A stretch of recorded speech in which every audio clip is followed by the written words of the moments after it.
Is there examples of the strongest engineers you worked with, and what made them strong at Netflix? I'm simply going to say the absolute best engineer, strongest engineer I've ever worked with is Giannis Katsavanitis. I'm generally going to try to avoid names, but I got to put him out. I met him in 2000 in a video. I brought him in. He left the industry and was working as a professor in Greece, teaching signal processing. And I brought him in during the summer break to help. I was working on, this was in 2010, I was working on some ideas around parallel encoding. And the work we did gave birth to content-based encoding, which is now how the entire industry is working. We wrote an early patent on that. He went back to school, but we convinced him to join us at Netflix a couple of years later.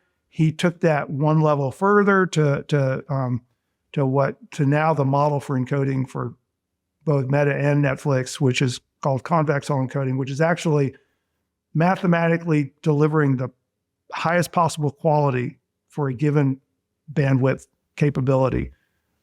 And he and I worked together at InterVideo, Netflix, and Meta. He's an engineer's engineer and one of the most brilliant people I've ever known. He actually developed a model for basically for codec evaluation. That's a cost benefit model. For this amount of energy, you get this amount of codec efficiency, and which is revolutionary because he's very much academic. And you've always heard the joke, in theory and practice are the same. In practice, they're very different. So his brilliance, I think, was really bringing this academic world and forcing it into the practical world where we can actually make decisions based on not what some hypothetical, two videos you compress can do, but actually, what happens when we run this test against 10,000 videos or 1 million videos or 1 billion videos.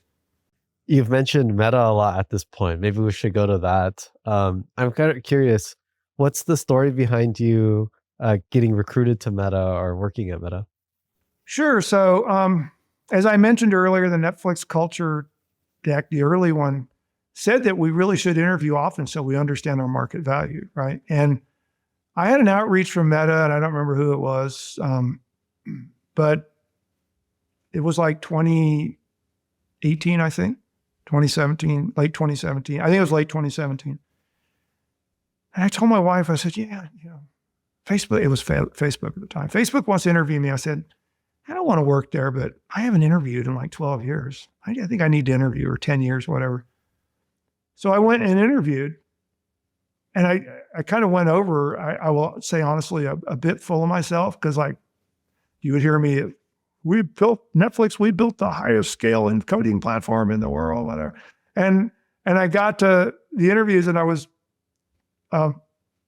whiteboarding everything out. And I remember one guy, he were good interviews, but this one guy said, David, you have to understand, Facebook cannot solve their video scale problem with CPUs.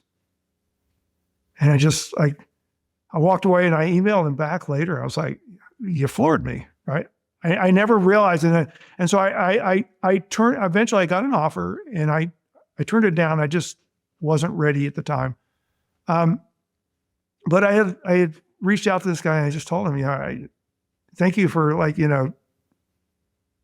me know that I was very narrow in how I understood the world of video, because I had no concept, right? And I want to talk about this, about Facebook's metascale in a little bit. I had no understanding or concept. Shortly after that, Giannis, who was in Netflix, pulled me aside and said, hey, I've got this offer from Facebook. And we sat and talked about it. He was talking about the ASIC. He was talking about all these things he was going to work on. And I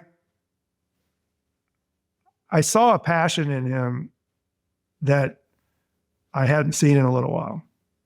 And he had done some really good work at Netflix, but I don't think that the culture, again, is not built around individual contributions. I don't think he ever, was getting the joy and I think the reward and recognition. Remember, recognition is not, for an engineer, is not your name and lights.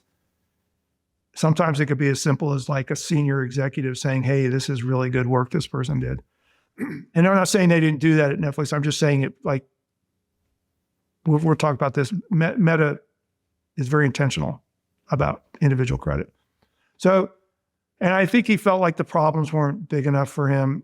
And he just had this look, and I was like, wow, this is amazing. And he's like, aren't you going to try to talk me out of it? I was like, Giannis, you're my friend, right? As an employer, as your boss, I don't want to lose you, but as your friend, I'm like, how can you say no? And I'm not even going to try because I care about it. And I wish I could tell you going there would be the wrong decision. And so through that process, I started with a company. I was only interviewing just to work on my, interview muscle. And in the end, I was just looking across the aisle and thinking, man, that's a freaking hard problem. And I had a good, solid team doing well. I had a leader lined up ready to take my place. And just the way things kind of worked out in 2019, I ended up leaving Netflix, and word got out, and Facebook reached out to me very quickly. I had to re-interview because the gap had been too long, but I got a job offer, and I took it. I was excited, and I came in